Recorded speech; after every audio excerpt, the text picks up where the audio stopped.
Hi, everyone. Welcome to Crowd Forecast News, episode number 179 for April 23rd, 2018, where we will be discussing the 239th weekly report, which you should be seeing on your screen right now while I'm talking. If you haven't had a chance to take a look at this yet, you can download the full PDF at TimingResearch.com.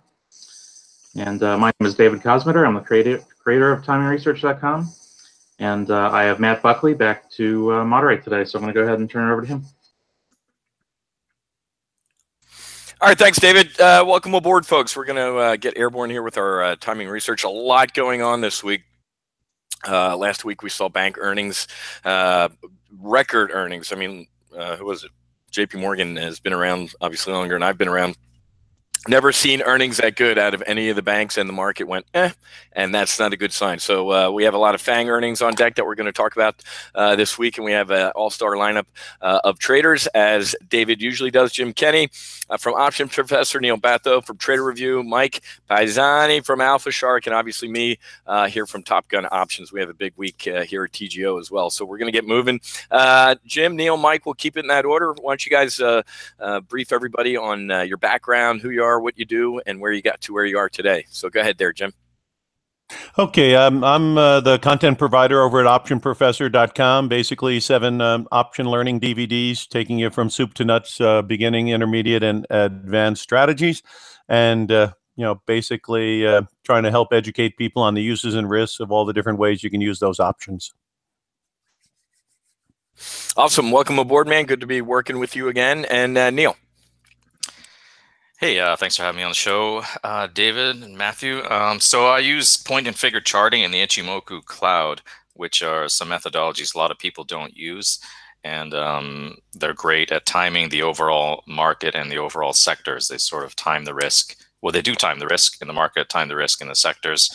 And I use the cloud for fine-tuning that. And I send out stock and option picks. Usually hold for about 1 to 2 months, but will hold as long as a year or even more if the trend is intact. So basically about timing the entry point and then just letting it run. Awesome. We're definitely going to be talking about some of those issues, especially with what's going on in this market. And Mike. Hey, Matt. Nice to be back with you. David, thanks for having me. For me, I have my own site. It's called smartoptiontrading.com. I call it the option flow all day long. I do morning setups and an evening recap video every day. So if you're interested in that, come on over and sign up. And I also moderate over at Alpha Shark, where I call out the option flow. And for me, I look for technical setups and I look for option flow to support it. And so what I'm doing all day long is I'm scanning through the flow and looking at the setups I have in mind and seeing what's going on. And sometimes one thing will lead me to another and we'll go from there. And this has been one hell of an interesting market the last week and a half. Yeah, no kidding, to say the least, and it's about to get more interesting, like I alluded to. Folks, real quick, if you're not familiar with me, my name's Matthew Buckley. You guys can call me Whiz. Flew the Hornet, the F-18 Hornet for the United States Navy. Brought a tear to my eye the other day. The legacy Hornet that I flew, they're going to stop flying. They still have the Super Hornet. And obviously the Joint Strike Fighter, so the end of an era there. So Top Gun Options, graduated from Top Gun, so my marketing department was really big. And also flew 44 combat sorties over Iraq. Taught myself how to trade equity options when I was a young man on active duty out in beautiful Lemoore, California, and I'm being funny. And applied everything I essentially learned flying a fighter jet, having a strategy, implementing tactics, contingency planning, being disciplined, knowing when to get out of a good or bad situation before it got worse. And it worked really well with my trading. I ended up popping up on the radar of one of the largest volatility arbitrage firms in the world, Peak Six Investments, headquartered right there on the CBOT. I think they got the 6th floor now too, 5th and 6th floor. Helped start a hedge fund when I was there. Helped build a retail brokerage options house. Kind of felt like Eddie Murphy, Valentine and Trading Places, but it was a blast. And then founded ONN TV, the Options News Network, kind of giving everybody retail traders a behind-the-scenes look at options flow, what's going on in the options world in Chicago. But you can keep Chicago, no offense, guys, because being down here in South Florida is, it's God's waiting room. It's kind of God's country as well. So that's what I do. here at TGO. So let's grab the report here, and we'll keep that same order all day, the same batting order, Jim, Neil, Mike, and we can all, rules of engagement, we can jump in whenever we want where we hear something or obviously a disagreement's even better. And it looks like folks who answered the survey, well, 53-47-ish, I guess there's a winner, but it still looks like everybody's a little bit half pregnant. How you feeling about the S&P 500 by the close on Friday compared to the open, Jim? And we'll do both. And how confident are you? Yeah, well, last week I thought we would rally up into that resistance zone, 2,700, 2,730, and we did that. And that was about the long of it. And now we've rolled back over. And now it looks to me that it's possible that we could rally back up towards 2710 by the end of the week. The caveat on there is we can't take out that 2660, 2650 range. So if we can hold somewhere in this neighborhood and we get some decent reports on GDP Friday and retail inventories and all these other stuff that might come out, hopefully, and this this 10-year doesn't zoom through 3% like a knife through soft butter. I'm thinking that it's possible to go up and fill this gap between 2,700 and 2,710 by the end of the week. We'll have to see how it goes. Confidence level would be, it's 50-50, maybe 55-45. If we don't take out the 2,660, my probability will jump dramatically. So right now, it's not a place where I would slam the table on anything because that place was up at the 2720, 2710 area. So anyway, I think it might pop towards 2710, fill that gap if the stars align with all this stuff coming out this week. Jim, real quick, since you are a good instructor, what's a lot of the folks that are new at TGO don't understand why do we care about bonds or why those ticking higher means what's the canary in the coal mine reason for looking at the canary in the coal mine? Really, there's two. They always say the 800-pound gorilla. We've got two of them in the living room. And the first one is when we parabolically went up in January, how much of this earnings that we're getting now was already discounted? Right now, people would have to say, looks like a lot. Now, the second gorilla is the inflation is definitely moving higher. I go to the gas station, it's 25% higher than last year. I go to the store, stuff I used to buy is definitely marked up. And these housing prices don't look like they're fading at all.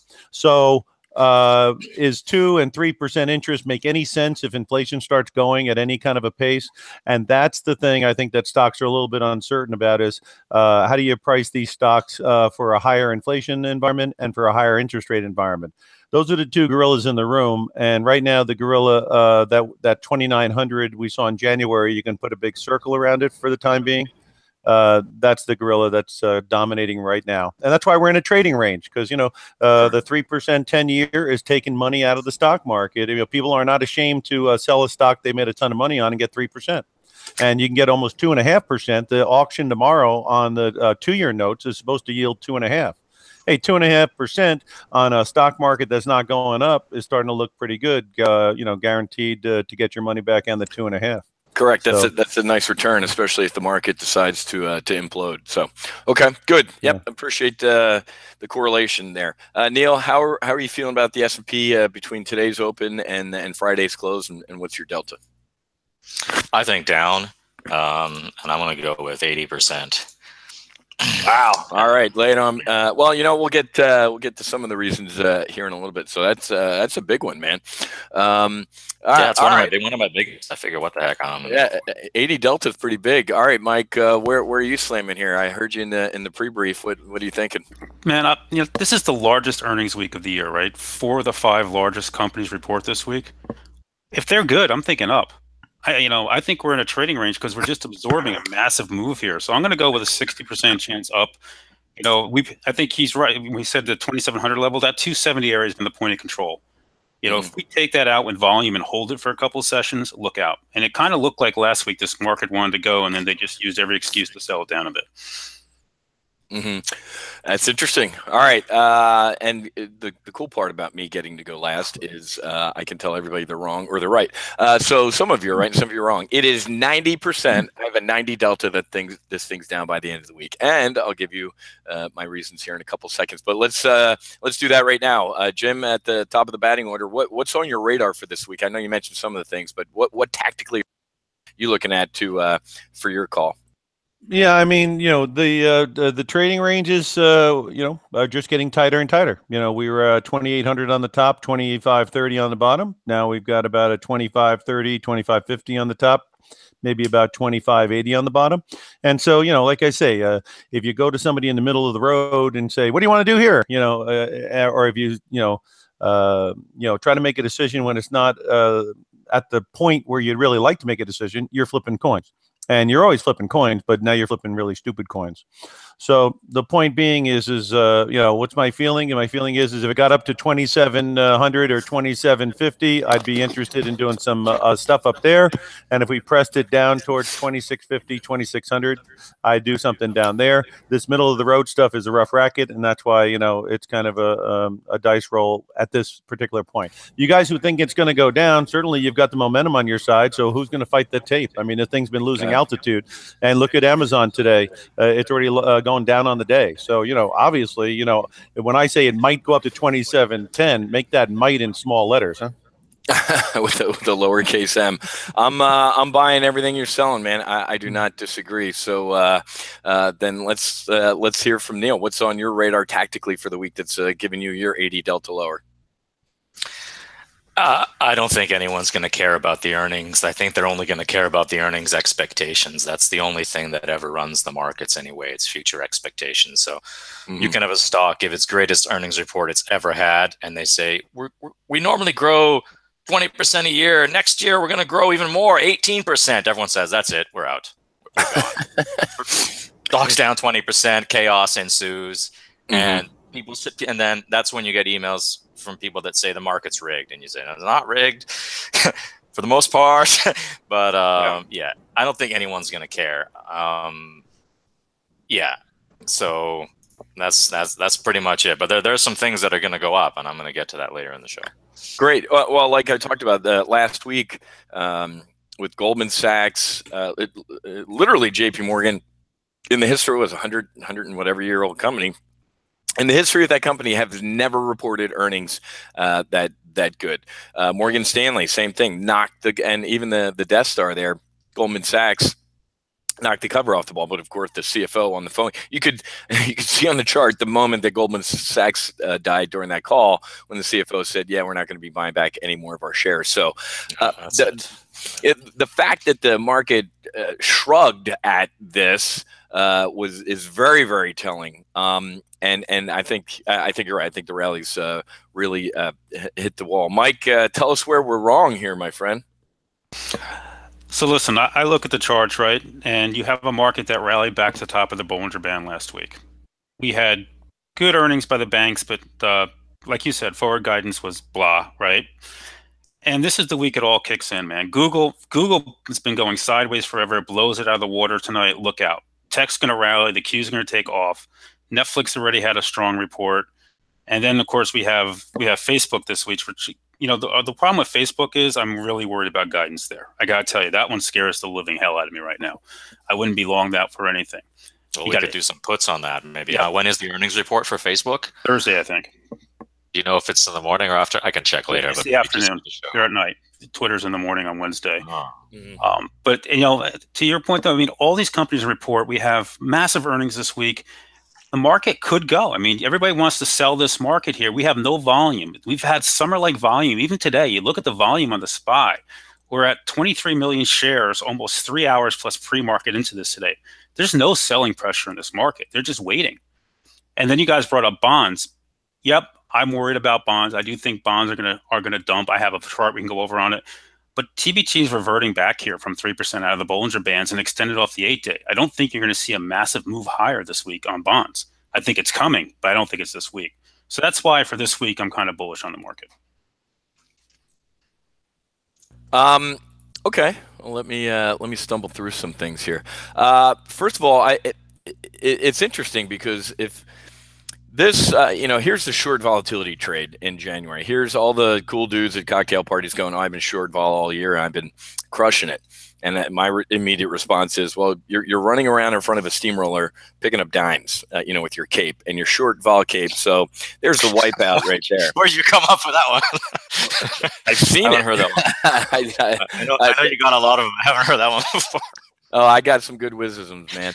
So this violent market back here, man. Remember these holy crap trade war? There was I called it Putin pal Trump Thursday. We had woke up to Vladimir Putin right here saying we've made some new cool weapons that can kill all of you with you never knowing it. Trump said, screw everybody, trade war, and Jerome Powell was testifying. So remember these 400 point down, 700 up, this insanity. When we traded down here for the past month at this 200-day moving average, I call this a blue collar rally right here, man. This, here's another one, man. You'll laugh at. You remember like staying home sick from school and watching The Price is Right? You know that was the mountain climber or the dude that like yodels goes up the hill, and if he doesn't stop, he like falls. This blue collar market here, man. This has been work.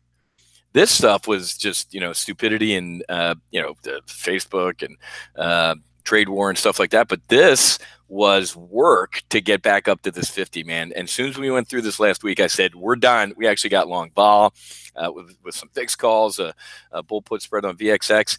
This thing, and it's funny, Mike, because I agree with you. When we finally rallied off this mat here, I said, Q1 earnings are going to save the day. There's no other catalysts out there. There might be peace in our time with North Korea. People are already shrugging at that. I mean, hell, we gave Obama the Nobel Peace Prize after he got elected before he even did anything. And North Korea and South Korea this week are actually going to end the war. A buddy of mine somewhere told me. But it's funny because I said Q1 earnings are going to save the day. And they did. And then we went meh. So you're right, Mike. This is a binary trade. This week, it's binary. It's this thing. You ready for this stunning piece of blinding brilliance? We're either going to have a rip your face off rally or we're going to implode back to the 200. There is no in between. Either the fangs crush it and the market likes it, or the fangs crush it. And I'm with you guys. We had a nice bear call spread on Facebook. That thing's done. The only way, and the liberal media, man, especially the financial media. Oh, that guy did great, and his testimony. Did you watch the same shit I watched? The dude's a robot with zero emotion. We hired 10,000 people to monitor hate speech. Senator, can you define hate speech? No. I'll have my team get back to you. That's a good question. This stock sucks. So I think Neil or Mike, you said the forward and guidance is what worried you. During the hearings, 10% of Facebook users deleted their accounts. Elon Musk did. Who's the Wozniak, the co-founder of Apple? This thing's done. And did you hear that? Sorry to interrupt, but did you hear that Musk blew up his satellite? Seriously? Yeah, you ever hear? Yeah, check it. Well, do a search on it. It was maybe a year ago or something. Facebook wanted to launch a satellite, and they hired Musk to do it. And on the launch pad, he blew it up. All right, man. I'll put my tinfoil hat on and hop in my black helicopter. I'm going to go look for that. Nothing wrong. I'm going to look for it too, just to make sure I didn't screw this up. I'm pretty sure. Yeah. Well, it's funny because the only way, in my opinion, even if their earnings are I told you, look at these guys. The blue blood banks printed money. So even if Facebook comes out and says we printed money, you're right, Mike. It's the forward guidance. The only way Facebook survives. I'm getting way too tactical. Is when he resigns. I didn't say if. He's got to go. He could move into some figurehead role or whatever. But it's like the Uber. He looked absolutely horrible. I mean, any good CEO comes out and defends their company right away. Jack Dorsey stood up immediately and said, Twitter does not do this. We are not anything a part of that. Where was Zuck for the first week and a half? 5 days. And how about Sheryl Sandberg? That woman's never met a camera she didn't like. She's gone. I think she's in the witness protection program. So Neil, I get it, man. I'm with you. If It depends on what the market wants, man. If FANG earnings are great and forward guidance is good, we get back on our rally horse. I'm telling you, man, it just feels after last week with the yeah, what have you done for me lately? I think Jim, at the top of the order, you said this. You said that earnings might have been. We might have had this party already. So I'm lower. That's what's on my radar for the week. Like all you guys said, are those FANG earnings? I mean, seriously, we get literally 60 some years we've been at war with North Korea. They're going to announce it this week, and the market's not even going to register that. We're going to have potential end to a war. That's not even going to matter. If the FANG stocks, I don't know, man. I'm down. I'll leave it at that. And anything to add, guys? Though. You got FANG. You got a lot of oil companies. Yeah, you got energy. You got a lot of energy. You got Caterpillar and Boeing. You got some big companies reporting this week. Well, yeah, but here's what's interesting. Also, when you say oil, you look at oil. What's was it 70? Oil is fast approaching $70. Is the economy ready for it? So. Good energy earnings might be good for Exxon and the energy companies. Is it good for us? So yeah. This is going to be interesting. Anything to add? Jim, you got anything on that? Yeah, exactly. Well, no, I'm just on Facebook. When it rallied back up, 175 to 180 is going to be a rough racket to ever get through, I think, with the news coming out on this thing. And if it takes out this 150, going down to 125 is not out of the question at all. And the 200-day and the 50-day are inverted. 50's at 171 and the 200's at 173. So if you're in this thing whistling in the dark, you might expect to get mugged here. Can I add one last thing on Facebook? Don't forget they have Instagram, which has been coming on big, which is not connected to this Facebook, with people blowing it up and getting off of it like Facebook. And that could save them at the end of the day. No, and their valuation of 31 PE in the world that they're in is not exactly off the charts either. It's a great point. I'm not only a Hair Club for Men member, I'm also the president, meaning this. I'm on Facebook and I want to delete mine, to be honest with you. And then I'm like, well, wait a minute. I got Instagram and I'm all over Instagram. It's one of their properties. But here's the telling thing. I have a 17-year-old boy, a senior in high school, and then a 13-year-old boy. They don't even know what Facebook is. Facebook's missed a generation. Yeah, they're on Instagram, but they're not. To me, using Instagram, I don't know how they monetize it as well as they do with Facebook, because they don't sell our data, right? Mr. Zuckerberg said that under oath, and he's a complete liar. So this another is company they own sells it. It's a technicality. Oh yeah, no. He had air quotes and all stuff flying around, man. I was rolling on the floor. I choked on popcorn watching that thing, and then I choked on Comedy Central, CNBC, and all the cheerleaders saying how good he did. I'm like, who were you watching? But anyway, let's press, because I want to get to trades and some other stuff. But there's a good question. What is it? Number 4 here. So Jim, do you trade or invest in gold in any shape or form?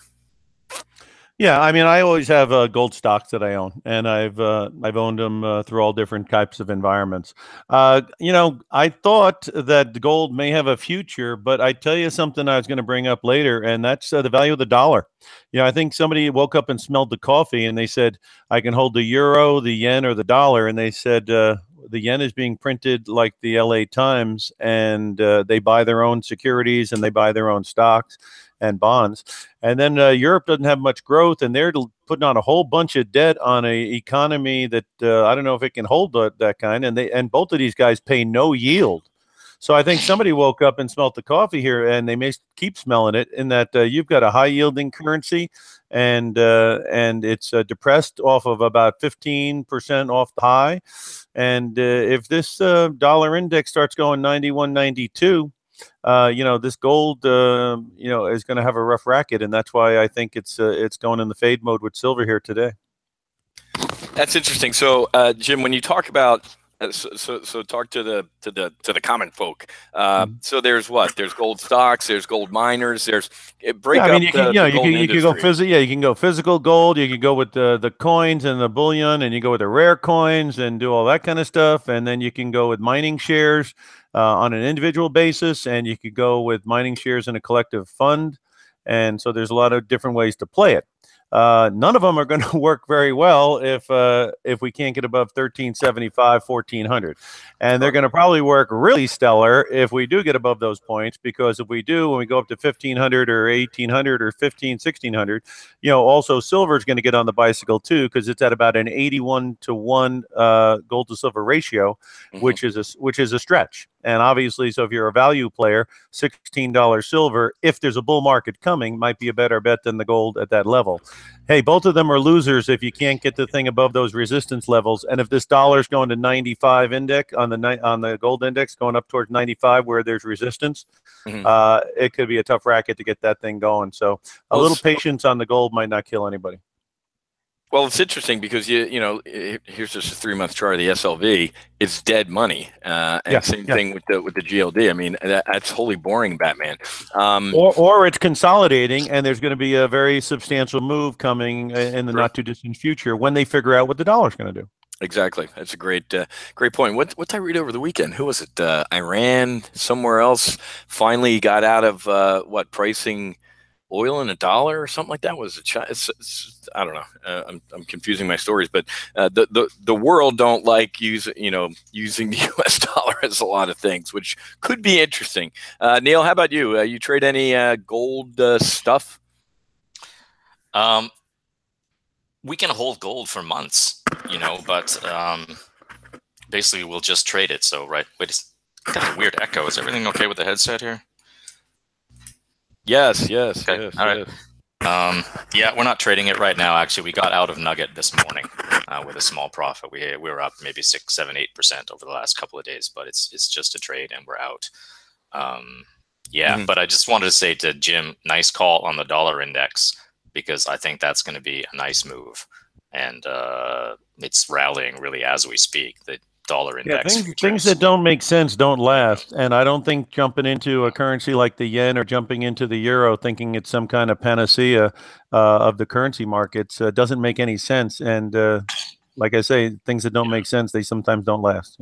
Yeah, I follow all the currencies every day, and the Swiss franc started weakening about 3 to 5 days ago, which was really weird. And Switzerland's a small country, and then I read an article on Daily FX that said it might be because of the possibility of Russian sanctions. It doesn't have to be sanctions, just the possibility of sanctions, and then now the euro's down today and the dollar's rallying against every single major currency, because the US won't lose nearly as much as Europe if it comes to some of these, sanctions, etc. So because then they'll get pressure on the European Union will get pressure from the United States. Hey, come on, you got to toe the line and you got to put in the sanctions too. And so, and if the market goes down fast, the dollar will rally. I mean, almost every single time. So, I think the dollar is awesome right now. If anyone trades futures or options on ETFs, I think it'd be a nice move. Okay. Mike, what do you do with the gold, anything? I was trading it aggressively, and the last time I traded, I took a nice loss on the night of the election when my gold was up huge until that 2 a.m. turnaround, right, that we had. I do keep a gold miner in my long-term portfolio. I always have a little bit. But I haven't touched it since because, honestly, to me, it's just not been in play. And isn't gold the hedge against inflation? Isn't that the number one reason we always go get long it? And if we're worried about inflation, it's not showing any signs of it here. Well, that's exactly right. I think, was it Econ 101, page 1 type of thing. It's like gold is the ultimate. And that's been, you can put that in your old market handbook as well. You're right. Yep. So for me, there's just nothing. I don't see an edge trading it. First of all, the thing gaps like mad. So you can't short-term trade this. You got to either buy and hold it or stay with it and stay out of options. Just grab the GLD if you really want to hold it. This is right here. So I was you, man. I think I stopped trading the GLD like 2 years ago. To Jim's point, when something's not doing what you think it should be doing, it's not wrong. You are. The market shouldn't be doing that. It is. So that's what it is. So for a while there, trading the GLD, and back here a couple of years ago, I mean, God, you guys know we were in a deflationary environment, if anything, not even inflationary. And then I also used to trade the GLD around freakouts. I thought it was more or less a flight to safety. But right here is where I decided to really get out of the GLD. Right here, what the hell's the guy's No, I get my Jim. No, Hank Paul. Which Paulson was the housing market dude? Predicted the housing market. Whatever Paulson, not Hank Paulson was the Treasury Secretary, or Jim. Whatever Paulson, the dude that got rich and famous by predicting the housing crisis. He was huge. He had like, what was it, a GLD fund or long the GLD? They pounded him into the dirt. This was, Mike, I know you and I sometimes talk about, option slow and stuff like that. And sometimes people are doing a head fake. If you Google it, Paulson and GLD or Paulson Gold implosion, he had to close his hedge fund.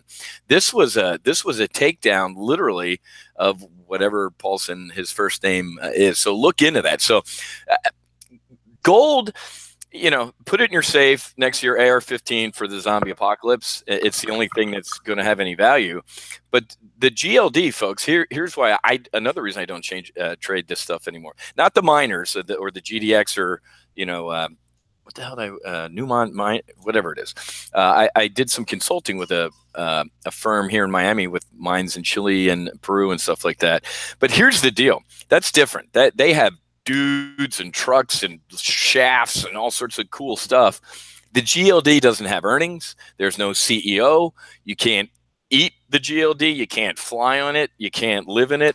Maybe you can throw some gold in a pillowcase and swing it around. Come on, Matt. You can roll it up into a piece of paper when it doesn't go your way and throw it into the garbage.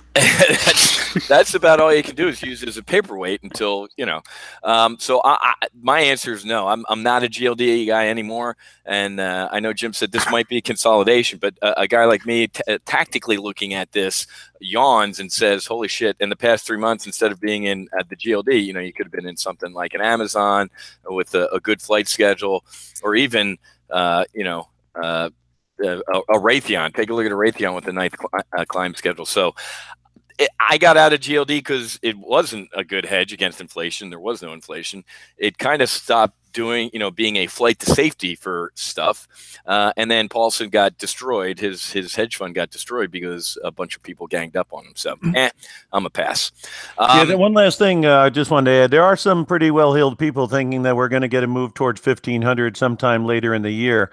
And so if they're not smoking dope, I'd wait for the 1375 and 14, and then I would join their party. At this point, I just let them do whatever they're doing, hypothecating, because that's what it is. You're not going to 1,500 unless you take out 1375, 14.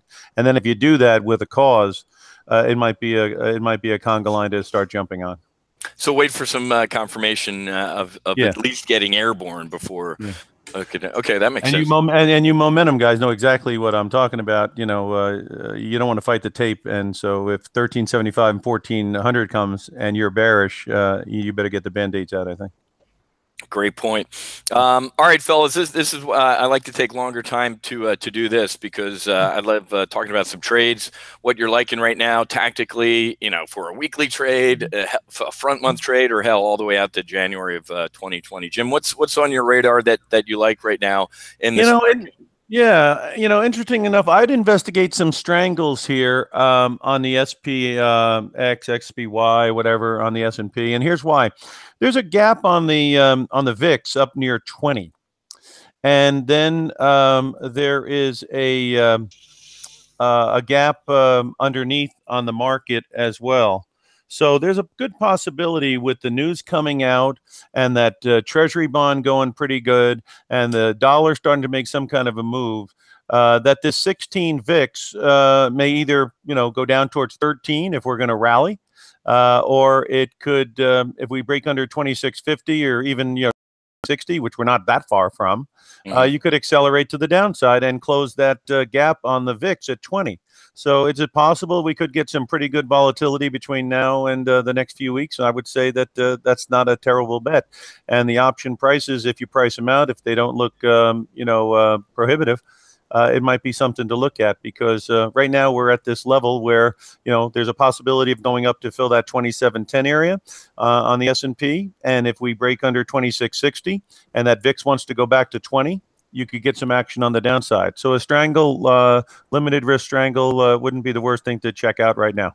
What's awesome is every Monday at 1, we do at Top Gun Options a weekly live trade brief. So what I do instead is all the members come in here, and Jim, I got tears in my eyes because last Thursday I did a live trade brief that said everything you just said. Folks, listen to, in the history, what's 1993, the VIX was kicked off in the SIBO there. The average VIX since 1993 is a 20. So over the, here's the short vol trade we all laughed about with their capes, and they all got squished. Here's a couple, oh my God, trade war. Oh my God, really maybe a trade war. And then we kind of did this slide for life into, you guys know, and this is why the short vol traders were all going to cocktail parties and looking like the smartest folks in the world, is being short vol. We lived at this 8 or 9, 10 level. Look at that little heart rate down here. This is dead, right? And then they all got dead. So I said that there's kind of a new resting heart rate. So this volatility returns to its norm. I mean, it seeks. It's not a chart like on Amazon that goes from the bottom left to the top right. Yay! It reverts back.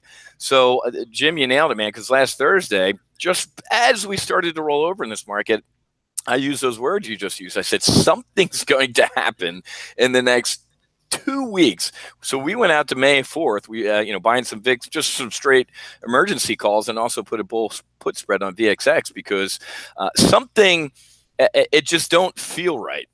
So I'm with you, Jim, on getting a little bit long vol here, at least short term, because there's a lot, as we've all been bantering about the FANG earnings. If the market decides that phenomenal sucks, you guys know as well as I do, markets go down a hell of a lot faster than they go up. So I got tears in my eyes, man. You nailed it.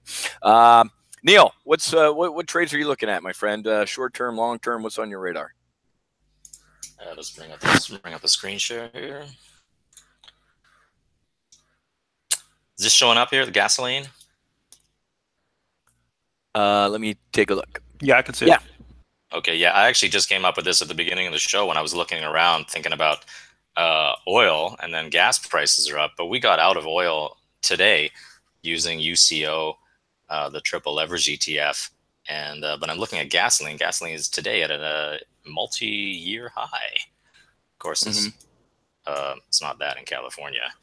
But I think gasoline, you can buy a gasoline ETF. I think that's a good way to go. And I'm just going to bring up the dollar here. What's the symbol on the ETF for gas? Sorry, that was the futures, but I can just bring it up again. UGA. We'll just take a quick look what that looks like. It'll help with my frustration of when I fill up, Okay, that's not actually at an all-time high, but maybe the ETF isn't quite the same as the futures. I'll just bring up the dollar index here. If you're an Ichimoku cloud trader, just broke out of the cloud today. It's sometimes with a cloud break like this that happens out of nowhere, sometimes it will actually just go straight up. I think we could have a move even as high as 93 straight up, because that would be right here where floors become ceilings and ceilings become floors. So this was the floor here before, so then that would be the ceiling, 93. It's not what I call resistance. Resistance would be something like the cloud, trading below the cloud, resistance. But I think the dollar is a good way to go if you trade futures. You'll have the dollar index there. A lot of people are scared of futures, but you don't have to be. You don't have to go the max leverage every single time. You could do some options on the ETF, UUP, I think is a good way to go. But I think the dollar is really just my favorite trade right now. At the moment. I mean, why bet on the market up or down when you have this nice move here? And True. All the other currencies in the world are down against the dollar today, and oil is weak, and a lot of the currencies are backed by oil and commodities, so those will weaken. The pound has rallied for way too long. The pound is going to weaken, and with the talk about Russia sanctions, the pound and the euro can weaken. So yeah, I'm going with the dollar. Sweet. That's it. All right, my friend, you're batting cleanup there. What do you like on your radar there, Mike? Short, long, intermediate, anything? So long term, I'm long a lot of energy positions, and I've been banging the table on these for a couple months now. hard to tell me for me to tell you to chase them up here as earnings are getting going, but I still really like these, as these have been washed out for a while. But I do want to talk to you about KSU. It's a rail, and they had Kentucky State University. Yeah. Not Kentucky State, you know. Come on, don't you hate when technology fails you? What are we going to sports? We haven't done this before. This is exciting. Yes, exactly. KSU, it's the rail, right? And it's trying to get going here. It's been consolidating now for about 7 months, and you have the NAFTA agreement. And they came in, they bought a ton of the May 120 calls. You can see I'm long them. They actually bought them when they were at the money, and I double checked. They even hit them a little bit more again the next day. I like this play. This is a play on NAFTA deal getting done, which I think ultimately gets done. I think the rails are poised for a big move after a massive consolidation, and they all had great guidance moving forward. In fact, KSU got a nice big upgrade today from BMO Capital. So this is something I'd be looking at here. Again, looking for things that haven't been moving with this market, that have been waiting. And you can see this thing didn't care about the pullback. This thing's kind of safer play than some of the other names here. So I kind of like this. That looks good. I think Facebook's ears were burning on Comedy Central right now. It says Facebook fiasco, mining and selling data. This analyst is saying that tens of thousands of Facebook developers have sold data. That it's over with, folks. You can't make that stuff up. This is bad for them. All right, Matthew, you've been around a long time. Do you remember the globe.com? Oh my God, that's right. I do. Oh my God. Oh, there you go. What did that go down to? Well, look at cents? Yeah. Well, hell, I loved Lucent at 100, 90, 80, 70, 60, 40, and I loved it at 10. And I love it more at 5. Yeah, exactly. Shit, I'll buy the company. I'm pretty bearish, and I am going to pat myself on the back a little bit. Back in October, we predicted when the initial, oh my God, the Russians impacted the election through Facebook. Oh my God, everybody grabs their chest, as if the United States has never interfered in another country's election. Sandinistas, Nicaragua, Iran, never mind. But anyway, when we found out it was like $200,000 in Facebook ads, I spit my coffee out. I'm like, oh my God, we're gonna turn the roaches or the lights on in the kitchen. We're gonna see all the roaches in these tech companies. And I was furious. When was it? A year and a half ago, whenever the San Bernardino killer mowed down a bunch of people, and the FBI ran Apple and said, "Hey, unlock this dude's phone so we can see if there's going to be another attack, what the intel is." And they said no, privacy concerns. I also spit my. I go through a lot of laptops. I spit my coffee out. I'm like, are you shitting me? These limousine liberal tech companies I said they will die under their own hubris. It's the same Tim Cook who did what? Who uses 10-year-old child labor in China to build his iPhones, and he also puts technology on the iPhones in China so the government can track them. I predicted this in October. I am doing a victory lab. I said the FANGs were they've had their day. And look at Tesla. What a weird dude. So here's what I'm ranting about. I usually do long call diagonals, right? I find a Raytheon, a good CSX we got into, even an MGM. We went Gordon Gekko on it after the tragedy. I mean, I tell people I wear 2 suits at Top Gun Options: a flight suit and a Gordon Gekko $6,000 Armani, which is a joke because if I bought a $6,000 Armani, I'd kick my own ass. But so we got we do Jan 20s, and recently I've been talking a lot about doing long put diagonals. To your point, Twitter with the shadow banning and the blocking, or people waking up and all their users are gone all of a sudden, and it's only conservatives. And when Donald Trump's Twitter account went down for what was it, 15 minutes, and they fired the lady, Google. Not that I'm this superficial, but Google and look at the lady who deleted Donald Trump's Facebook account, folks. So I would be looking at long put diagonals. I predicted 6 months ago by the end of Q2, Tesla's cash burn, they're in trouble, man. And any CEO, so here's a slide for life. Their Model 3 production sucks or halted. This right here, the guy sends out a tweet saying, I'm bankrupt, or the company's bankrupt. Who does that.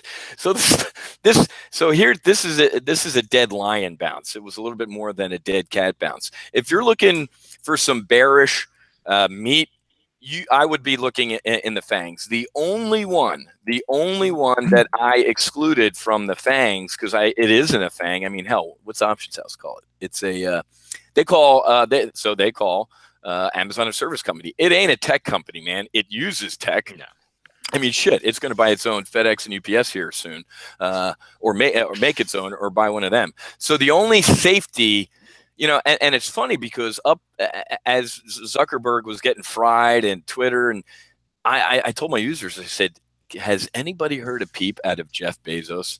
That dude hasn't said a word. And then all of a sudden, here's the 9:25 in the morning drunk tweets from Trump about monopolies, taxes, and post office. He can drunk tweet all he wants about it. It ain't gonna, and Trump's going to put the post office out of business because Jeff Bezos, I guarantee you, is smart enough to be sitting there, already have thought about, when they turn the lights on about the post office thing, he's going to go make his own. So I would sell the hell out of the fangs. Amazon, and I actually call it the fangs, but there's a T in front of it, and the T's silent. It's Tesla, because he likes to think he's a tech company. I would be bearish on all of these except Amazon, because it's not a fang. I would cobble together. I think I did have to cobble together, like sell the house and the kids and everything, to do like 1 or 2 contracts on a long call diagonal out to Jan 20 on Amazon. But I think out of this entire shit show in the fangs, which hasn't even started yet, guys, as Mike, you said this week, we're going to hear on these earnings calls what their forward guidance is like. I mean, here's the CEO. So I'll stop my rant in a second here, so you guys can chime in. But this is when your CEO sits there and says, Zuckerberg warns the security investments they have to make will significantly impact Facebook profitability going forward. That's a code word for we're screwed. So when you see a CEO say something like this, and you want to get bullish, I think you're mental. So on my tactical radar for this week, and I could be, and here's the politician in me, I'm going to reserve the right to be completely wrong. Mike, you could knock it out of the park this week, bro, and the fangs crush it, and the market goes, hey, we're all smoking crack again. But as I said, Mike, it's a binary trade, man, and we're either going up or we're going down. I'll be honest with you, Matt. I have nothing on of size right now going into tonight. A lot of people are like, oh, why don't we get short Netflix because it's filling its earnings gap right now as we speak. And I'm like, I'm not touching anything until we see some earnings come in tonight. Just no interest here in playing with this market today. There's no volume. There's no option flow in either direction other than earnings production. They're not buying it or selling this market. They're apathetic. I got to be honest with you, and Jim, you can chime in here because you're talking about the straddles or the strangles. I even look at some of these. There's so much confusion because the options market's usually pretty smart and efficient. You can take a look at the at-the-money straddle for that expiration and go, hey, the options market thinks it's going to do this. But this is, looking at some of the fangs, they're pretty creepy right now. Or at least the bid-ask or the at-the-money straddles I haven't seen anything like this before. Are you seeing that on your end? And you might be on which one now? No, like the at-the-money straddle. I haven't priced them out right this second, but like I say, I would take a look at more of a strangle because I think something a little bit more substantial than just a minor move would happen here. If it's going to go up towards that 27.10, or if that VIX is going to jump up towards 20, there should be enough volatility to get you there with the other thing. Yeah, one interesting thing, this sell in May and go away. We always got to be looking down the road because it's coming, right? When was the last time that worked? I was going to say, I did homework on it. I saw in 2016 didn't work at all. 2017 didn't work at all. 2015 it worked a lot. Now the question is how's it going to play out this year? And it'll be interesting to see. But yeah, I remember like I said, 4 years in a row, almost spot on. But that was. That was a while. I mean, you got slammed last year by doing it, but there is some history to it, or else it wouldn't be a phrase, right? Yes, exactly. Well, there's a lot of Wall Street isms like that. The Santa Claus rally, the window dressing, all those type of things. But there is something to be said for it. All the 500-pound heads allegedly, tell all the junior folks don't touch anything, and they all head out to the Hamptons. So you got the hemline indicator. You guys know that one? Oh yeah, what is that one again? The shorter the skirts, the closer you are to the top of the market. I heard that one. Oh yeah, I like so that one. remember Britney Spears, 2000? Yeah, the market crashed pretty bad. Wait a minute, And then- 2000. Now we have this Britney Spears indicator. I'm done. I'm quit. Yeah. And no, I swear. And then the markets went. And then when was the bottom, like 2009? You know, women are wearing longer dresses. Everyone's more sensible, and you got to really think about the future. You know, Oh, God. you know. That's funny. Now wait a minute. Let me do the math. Hemline indicator, man. Let me do the math. Let's make Nothing sure beats she's it. above 18 in 2000. I just want to make sure. So Now you can look it up. It's true. It's good. Well, you know what's funny is there used to be a Goldman Sachs indicator. Remember, you did not work at Goldman Sachs unless you went in a a suit that was it Jason Bateman in American Psycho type of stuff. And then you're exactly right. Around 98, 99, they started doing the business casual look at Goldman Sachs, and the market imploded, and they went right back to looking like Goldman Sachs again. So a hemline or the Goldman Sachs suit indicator is a good one as well. Good. All right, fellas. Any cats, dogs, oh by the ways before we wrap up? Anything that we missed, or anything that's burning on anybody's radar there? Yeah, I got a chart for you guys. You guys who want to worry about bonds, and everybody keeps talking about it, and I agree. I'm worried about bonds. I'm particularly worried about the TLT collapsing, kind of like volatility did. Matt, this thing is a 10-year chart. Look how this trend line, how long we've held this thing for, and we've broken it now for 3 months and cannot retake it. Mm-hmm. If they start pouring out, this thing's going to dump fast. Not like the bond market, but this thing can get killed because they've been sitting in this thing forever in these high bond rates, and this thing could just drop. So if you're in this at this point, Mm-hmm. it's a leveraged ETF. I would get out of it now. Get out now and don't look back. Which one? Sorry, which I one? mean, are you you're TLT. thinking if we blew out this recent low here, that this thing could yell out timber all the way down to as much as 100, huh? Yeah, I do, because again, it's leveraged and they've been holding this thing up forever. I mean, look at this 10-year chart. They've just been sitting in this thing, holding it and holding it. Is that a monthly chart? Yeah, it's a monthly. Yeah, monthly. It's kind of like the low volatility trade we had with the ETNs there. They all collapsed. It looks really bad. So if you're in this, you need to think carefully right now. No, that looks really bad. I would get out. Or to short it, right? I mean, so well, I'm long TBT, the inverse. Oh, the opposite. What's the underlying TLT? Yeah. Okay. You could hold that for 3-5 years or longer. Yep. An inverse ETF on TLT. I remember actually looking at that years ago, but it never ever panned out. Yeah. So if you're here and at this point you're still in this is a good time to say I should be careful. I should get out of it. I should really consider getting out of this here. What's so the old broker strategy of large cap, small cap, international, and bonds will be going out the window, and we will get more business for our newsletters. So that's well, that stuff's over with anyway. I mean, you guys know that this isn't our father's or mother's stock market. Hey, buy General Motors, put it in a shoebox, and put it in the top of the closet. I mean, you really have to be on this stuff in this market. Not full time, but I mean, hell, the president can send a tweet at 9:30 in the morning, and by the middle of the afternoon, something else has completely swung this market around. So it ain't a dull. This is not dull, and I think as we've covered really well today, that the energy, but more importantly, I think the FANG earnings are going to be make or break. This is going to be really interesting to see how it happens and how it plays out. So, all right, fellas, I'll tell you what. Let's finish on time and on schedule here. So, Jim, how do we get a hold of you and at the Option Professor and find out what you guys do there? Sure. Just shoot an email over to optionprofessor@gmail.com. And, you can use these options on short, intermediate, or macro longer term basis. As far as the stock market is concerned, the long-term trend is still up as long as we're above this 2,400 mark, in my view. And when we go into these trading ranges, we forget that things take time, and we also question every single thing about everything. But we have to remember the tax cuts were permanent, and the repat effect of that money coming over has certainly not been fully affected. And inflation picking up is good for pricing power. as well as other things as well. So it's not always a negative, interest rates going up because of inflation.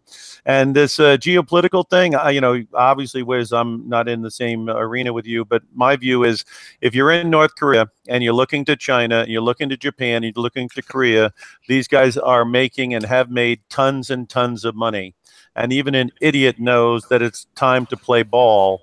Yeah. And if he can keep his weapons a little bit and get fed with all this huge amount of wealth around him, he's not from 1951. He's a younger guy. And I'm sure somebody pulled his coat and said, listen, look around us here. If we want to continue, we're going to have to play some ball here. So let's start playing a little bit of ball. Well, he was educated where in London? I mean, he's not Saddam and he's not Gaddafi. Correct. Yeah, he's not going to be in some bunker with a Playboy magazine when they find him. You know what I mean? Yeah, correct. It's a great point, and it's funny because I think that's kind of priced into this market. 2 years ago, peace on the Korean Peninsula, or even sitting down with this dude, the Dow would have been up 1,000 point on good news. So it's a little odd that we are shrugging. I think you're right about some of the other stuff. It's funny. Let me pull up this chart. Remember, and we have a short-term memory in this market. Right here, Larry Kudlow had to come out on the White House lawn. What was it? One time it was twice in one day, and he was talking to the markets. Larry Kudlow came out to say, hey, why is everybody freaking out? So I do think grown-ups are talking right now. Steve Mnuchin, he's going over to China. At the end of the day, you're right. The money's smart. China knows that they've been, and Trump says it. The guy's a New York real estate developer. He sits there. He's like, dude, got no problems with you guys screwing us for years. Good on you. I would have done it to you if I could have. Now it's over. So you're right. All those folks where the trade imbalance is, what are they going to, is Rick Santelli going to do a bond auction and nobody's going to buy our debt? There's just stupidity flying around. So, Jim, I think you're right. I think this stuff, this stuff settles out. I couldn't agree more. All right, Neil, what do you got, man? How do we get a hold of you and what you guys do? Yeah, you can just go to traderreview.net, sign up. I have a free newsletter as well, and I give a lot of good analysis on the overall market timing. And then we got a pay service as well if you want to get the individual picks. Awesome, man. And Mike, how about you? How do we track you down? Easiest way, on Twitter, @OptionsMike. I post a ton of stuff out there for free on a daily basis. And then if you want, come to my website, smartoptiontrading.com. You can sign up for real-time option flow with the morning setups video, the nightly recap video. And if you're looking to learn how to trade or struggling, I do mentoring, one-on-one sessions, classes teaching technicals, option trading, whatever you're looking to learn. So I'd love to have you. Contact me either through my website or @OptionsMike on Twitter. Thanks for having me, guys. Love being here. Shit, man, I might give you a call. I need all the help I can get. Folks, for me, real quick, it's actually fortuitous. I know you woke up today and didn't think you'd hear that word, but you just did. Tonight, we're opening up the doors for a couple of our live trading sessions this week. We only do what's called Options Weapons School a couple times throughout the year, and you lucked out.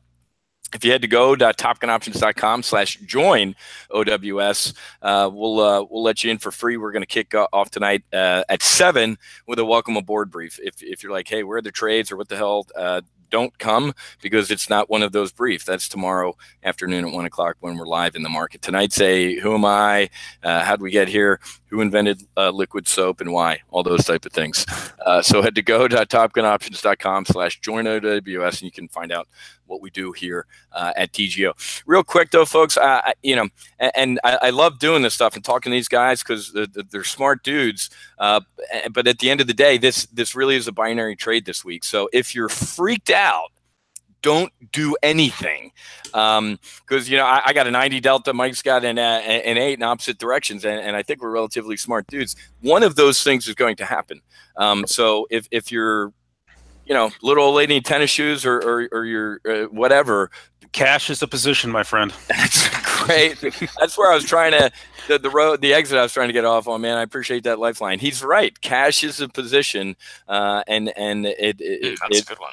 Yeah, that's awesome, man. So at the end of the day, sit on your hands and eat some popcorn this week and learn from this because these three individuals on here and me, I can't stand people. Well, this is like 87 or this or like. I'm like, are you nuts?